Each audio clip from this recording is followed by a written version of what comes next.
Une question d'honneur. Jeudi à 16h dans le cadre de la 3e journée de Ligue 1, le Orea reçoit son voisin de la commune de Matam sur la pelouse du 28 septembre pour un duel qui promet de faire des étincelles.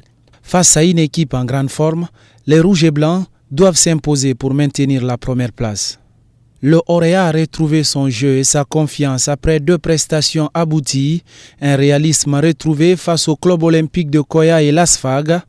Leader du championnat avant cette 3e journée avec 6 points, les champions de Guinée en titre restent sur une série de 20 rencontres d'invincibilité en championnat depuis la saison dernière. Pour cette rencontre, Victor Zvenka peut donc compter sur la totalité de son effectif face à l'une des meilleures défenses du championnat avec 0 but encaissé en 2 matchs, sans doute le seul point commun entre ces 2 formations. Du côté de l'Atlético de Koya, l'enchaînement de bons résultats a revigoré les hommes de Salif Silla Banga qui pointent à la 4e place du classement avec 2 points du Orea. Après son nul contre le Gangan lors de la première sortie, le voisin du Orea s'est vite rattrapé grâce à un succès 2-0 face au promu, le club olympique de Koya, et semble avoir retrouvé son rythme de croisière.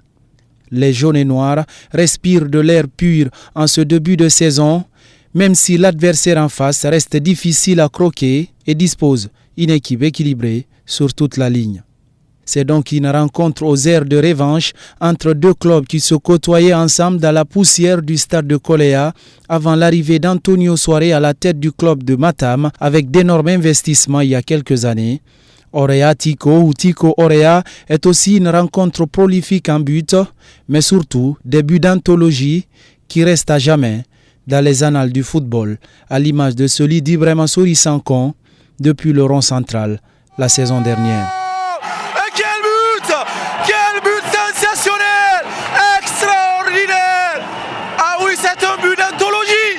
Au rond-point central, la sortie du gardien Sekouba Kamara et le 2e but à la 22e minute pour le Orea de Conakry. 2-0, mais quel but d'anthologie. Tous les ingrédients sont donc réunis afin d'assister à une rencontre de folie jeudi après-midi au stade du 28 septembre de Conakry.